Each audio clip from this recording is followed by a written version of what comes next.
Morning. देखो आपको पता है ना कि कुछ बच्चे आ रहे हैं स्कूल में, कुछ बच्चे नहीं आ रहे हैं, लेकिन जो बच्चे आ रहे हैं या नहीं आ रहे हैं, अभी क्या है कि टाइम बहुत कम है हम लोगों के पास, तो हम लोग क्या करते हैं कि वीडियो में भी मैं सेंड कर रही हूँ रिवीजन, वही भी कि हम लोग सारा 8 to 12 चैप्टर कवर ना कर पाएँ तो वीडियो के थ्रू क्या हो जाएगा, हम लोग का ये कवर हो जाएगा। तो ये जो रिविज़न का मैं भेज रही हूँ बेटा, ध्यान से सुनना और आंसर करने की कोशिश करना, ठीक है। एक्सप्लेन तो मैंने पहले ही कर दिया है, मैं PDF एक्सप्लेन कर रही हूँ ताकि आप लोग को MCQs fill in the blanks में कोई डाउट्स ना रहे और कि वो सब हो जाए, ठीक है। तो आज चैप्टर 8 तो मैंने बहुत पहले करवा दिया था रिवीजन, आपको आपने देखा था ना। आज हम लोग चैप्टर 9 का PDF का एक्सप्लेनेशन करेंगे, ठीक है। चलो, फर्स्ट क्वेश्चन, मैं सबसे छोटी हूँ कविता के कवि कौन है। Very important question. हाँ, मैं सबसे छोटी हूँ कविता के कवि कौन है, तो सुमित्रा नंदन पंत है। कौन है? सुमित्रा नंदन पंत है, याद रखना, सुमित्रा नंदन पंत मैं सबसे छोटी हूँ कविता के कवि हैं। इस कविता में कवि ने किसके अभिलाषा के बारे में बताया है? इस कविता में कवि ने किसके अभिलाषा के बारे में बताया है? तो आपको याद है ना, इस कविता में कवि ने एक नन्ही सी छोटी सी बच्ची के अभिलाषा के बारे में बताया है। किसके बारे में बताया है? एक नन्ही सी बच्ची के अभिलाषा के बारे में बताया है। अभिलाषा का मतलब क्या होता है? आपकी इच्छा, ठीक है। आपकी जो इच्छा होती है ना, उसको हम लोग अभिलाषा बोलते हैं, ठीक है। नेक्स्ट, बच्ची हमेशा क्या बनी रहना चाहती है? तो आपको पता है ना कि इस कविता में बच्ची हमेशा छोटी बनी रहना चाहती है, ठीक है। क्या बनी रहना चाहती है? छोटी बनी रहना चाहती है। वो कभी भी बड़ी नहीं होना चाहती है, ठीक है, क्योंकि उसे लगता है कि अगर वो बड़ी हो जाएगी तो उसकी माँ उसका साथ छोड़ देगी, ठीक है। तो आंसर क्या होगा कि बच्ची हमेशा छोटी रहना चाहती है। ओके, नेक्स्ट क्वेश्चन, बच्ची बड़ी होना क्यों नहीं चाहती? तो बच्ची बड़ी क्यों नहीं होना चाहती है बताओ?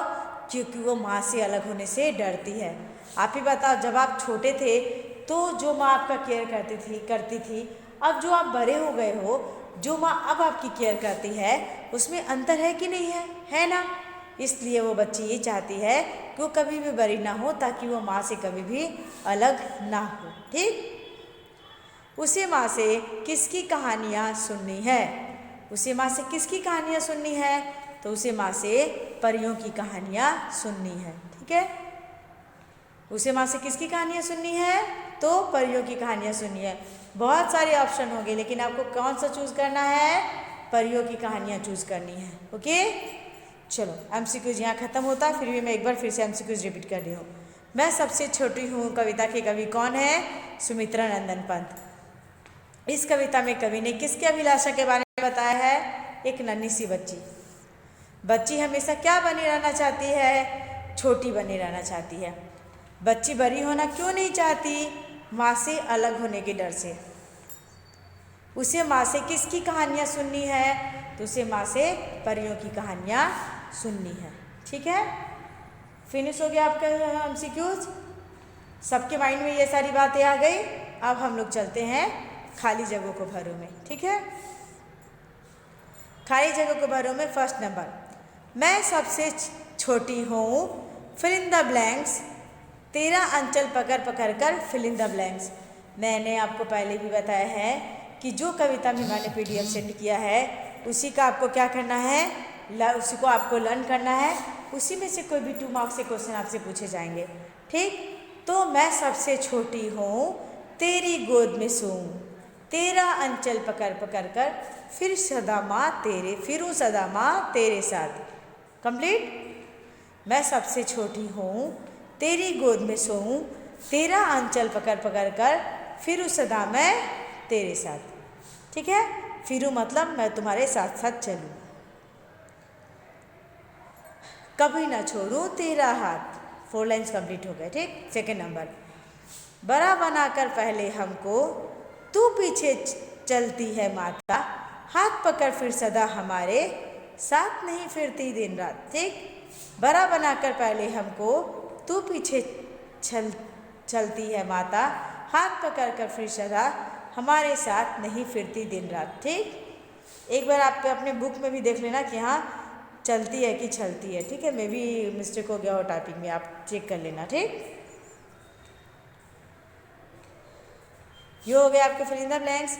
अब है सही गलत लिखो। ठीक है, कौन से है सही गलत लिखो। इस कविता में पिता के स्नेह न खोने की बात की गई है। सही गलत बताना है आपको। ठीक है, इस कविता में पिता के स्नेह न खोने की बात की गई है। गलत। इस कविता में किसका स्नेह खोने की बात नहीं खोने की बात की गई है? माँ का स्नेह नहीं खोने की बात की गई है। ठीक, नेक्स्ट क्वेश्चन। इस कविता में छोटी बच्ची की अभिलाषा को बताया गया है। सही है ना? इस कविता में किसकी अभिलाषा को बताया गया है? छोटी बच्ची की अभिलाषा को बताया गया है। 3 नंबर, बच्ची अपनी माँ से खिलौने की शिकायत करती है। बताओ, क्या बच्ची अपनी माँ से खिलौने की शिकायत कर रही है? नहीं, बच्ची अपनी माँ से तो शिकायत कर रही है कि वो उसे पहले जैसा प्यार नहीं करती है ना? तो ये गलत है। कविता के अंत में बच्ची माँ से, एक मिनट, फिर से देखो सही गलत एक बार। इस कविता में पिता के स्नेह न खोने की बात की गई है। गलत। इस कविता में छोटी बच्ची की अभिलाषा के बारे में बताया गया है। सही। बच्ची अपनी माँ से खिलौने की शिकायत करती है। गलत। देखो इसमें देखो बेटा, इस कविता की रचना हरिवंश राय बच्चन ने की है। गलत। इस कविता की रचना सुमित्रा नंदन पंत ने की है। ये देखो, ये क्वेश्चन ना यहाँ गलत से आ गया। अब इसको इसमें मेंशन नहीं करना। सही गलत आप देखो। ठीक है, सही गलत कंप्लीट हो गया। अभी नेक्स्ट है हम लोग का लघु उत्तर, MCQs। ठीक, बचपन में माँ किसकी बातें सुनाती थी? बचपन में माँ किसकी बातें सुनाती थी? तो बचपन में माँ परियों की बातें सुनाती थी। कविता के अंत में बच्ची माँ से क्या दिखाने को कहती है? तो कविता के अंत में बच्ची माँ से चंद्रोदय दिखाने को कहती है। चंद्रोदय मतलब चांद का उगना। आपको पता ना कि जब बच्चे छोटे होते हैं तो माँ बच्चों को आंगन में या टेरेस पर ले जाती है और बोलती है कि देखो चांद निकला है, चंदा मामा को बुलाओ, ऐसा बोलती है ना? इसी बारे में बताया गया है कि कविता के अंत में बच्ची माँ से चंद्रोदय दिखाने को कहती है। ठीक, देखो फर्स्ट क्वेश्चन, बचपन में लघु उत्तरीय फिर से बोल रही हूँ मैं। फिर देखो नेक्स्ट क्वेश्चन है, मैं सबसे छोटी हूँ कविता की रचना किसने की है? तो मैं सबसे छोटी हूँ कविता की रचना सुमित्रा नंदन पंत ने की है। किसने की है? सुमित्रा नंदन पंत ने। ठीक, लघु उत्तर फिर से देखो, बचपन में माँ किसकी बातें सुनाती थी? तो बचपन में माँ परियों की बातें सुनाती थी। कविता के अंत में बच्ची माँ से क्या दिखाने को कहती है? तो कविता के अंत में बच्ची माँ से चंद्रोदय दिखाने को कहती है। मैं सबसे छोटी हूँ कविता की रचना किसने की है? मैं सबसे छोटी हूँ कविता की रचना सुमित्रा नंदन पंत ने की है।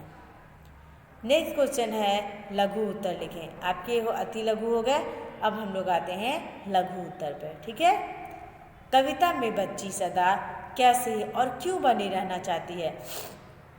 कविता में बच्ची सदा छोटी बना रहना चाहती है क्योंकि बड़ी होने पर उसे माँ के स्नेह से दूर जाना पड़ता है। याद रहेगा ना बेटा? कविता में बच्ची सदा छोटी बने रहना चाहती है क्योंकि बड़ी होने पर माँ के स्नेह से दूर जाना पड़ता है। ओके, नेक्स्ट, कभी न छोड़ूं तेरा हाथ पंक्ति में कवि का क्या आशय है? ठीक है, जो आपने कविता पढ़ी है ना कि कभी न छोड़ूं तेरा हाथ में कवि का क्या आशय है। ठीक, इस पंक्ति में कवि का आशय है कि छोटी बच्ची हमेशा अपनी माँ का स्नेह और साथ पाना चाहती है, इसलिए वह उससे कभी भी दूर नहीं होना चाहती है। यही अर्थ है ना बेटा, कभी न छोड़ूं तेरा हाथ। मीन्स बच्ची का कहना है कि वो माँ का साथ कभी नहीं छोड़ेगी। इसके लिए क्या होगा? जब छोटी होगी बच्ची तभी ना माँ उसे साथ साथ लेकर घूमेगी। इसलिए इस पंक्ति का आशय है कि छोटी बच्ची हमेशा अपनी माँ का स्नेह और साथ पाना चाहती है, वो कभी भी उससे दूर होना नहीं चाहती है। ठीक, नेक्स्ट क्वेश्चन, बड़ी हो जाने पर बच्ची को माँ की क्या क्या बातें याद आती है? ठीक है, जब बच्ची बड़ी हो जाती है तो उसे माँ की क्या क्या बातें याद आती है? तो बड़ी हो जाने पर बच्ची को याद आता है कि किस प्रकार माँ उसे अपने हाथों से खाना खिलाती थी, परियों की कहानियाँ सुनाती थी तथा हाथ मुँह धोकर नए साफ कपड़े पहनाकर उसे सजाती थी। ठीक, बड़ी हो जाने पर बच्ची को याद आता है कि किस प्रकार माँ अपने हाथों से उसे खाना खिलाती थी, परियों की कहानियाँ सुनाती थी तथा हाथ मुँह धोकर नए साफ कपड़े पहनाकर उसे सजाती थी। ठीक, कंप्लीट बेटा। ये आपके लघु उत्तरीय यहाँ पर खत्म होते हैं। ठीक है, लघु उत्तरीय में तो ज़्यादा नहीं। फर्स्ट क्वेश्चन था कि कविता में बच्ची सदा कैसे और क्यों बनी रहना चाहती है। तो कविता में बच्ची सदा छोटी बनी रहना चाहती है क्योंकि बड़ी होने पर उसे माँ के स्नेह से दूर जाना पड़ता है। इस पंक्ति में है कि छोटी बच्ची हमेशा अपनी माँ का स्नेह और साथ पाना चाहती है, वह उससे कभी भी दूर होना नहीं चाहती है। बड़ी हो जाने पर बच्ची को माँ की कौन सी बातें याद आ रही है। बड़ी हो जाने पर बच्ची को याद आता है कि किस प्रकार माँ उसे अपने हाथों से खिलाती थी, परियों की कहानियाँ सुनाती थी तथा हाथ मुँह धोकर नए साफ कपड़े पहनाकर उसे सजाती थी। अब हम लोग आते हैं निबंधात्मक प्रश्न पे। ठीक है, ये आप लर्न करो, जरूरी नहीं, अगर आप समझ जाओगे तो खुद से भी लिख सकते हो। ठीक है, बच्ची अपनी माँ से क्या शिकायत करती है। तो आपको तो पता ही है ना, बच्ची क्या शिकायत करती थी कि मैं हमेशा छोटी बनी रहना चाहती हूँ, मैं बड़ी नहीं होना चाहती क्योंकि अगर मैं बड़ी हो जाऊँगी तो तू मेरा साथ छोड़ दोगी, मुझे लेकर अपने साथ साथ साथ नहीं फिरोगी। यही सब बातें आप अपने शब्दों में भी लिख सकते हो, है ना। इसमें क्या लिखा है देखो, बच्ची अपनी माँ से यह शिकायत करती है कि हमें बड़ा बताकर तू हमें धोखा देती है और धीरे धीरे हमें अपने से दूर कर देती है और परियों की कहानियाँ भी नहीं सुनाती तथा हमारा कोई काम नहीं करती, हमें स्वयं ही अपने काम करने पड़ते हैं। ठीक, बच्ची अपनी माँ से क्या शिकायत करती है, हमें बड़ा बनाकर तू हमें धोखा देती है और धीरे धीरे हमें अपने से दूर कर देती है और परियों की कहानियाँ भी नहीं सुनाती तथा हमारा कोई काम नहीं करती है, हमें स्वयं ही अपना काम क्या करना पड़ता है, करना पड़ता है। ठीक, नेक्स्ट, इस कविता का मूला भाव अपने शब्दों में लिखना है आपको। ठीक है, तो इसका मूला भाव अब अपने शब्दों में आपने जो समझा है वैसे भी लिख सकते हो। इसमें क्या लिखा है मैं बताती हूँ, आपको हिंट मिलेगा। मैं सबसे छोटी हूँ कविता की रचना सुमित्रा नंदन पंत ने की है। जब भी किसी पंक्ति का आशय लिखना हो तो सबसे पहले आप लिखोगे कि उसकी रचना करने वाले कौन है। ठीक है, तो आप बोलोगे मैं सबसे छोटी हूँ कविता की रचना सुमित्रा नंदन पंत ने की है।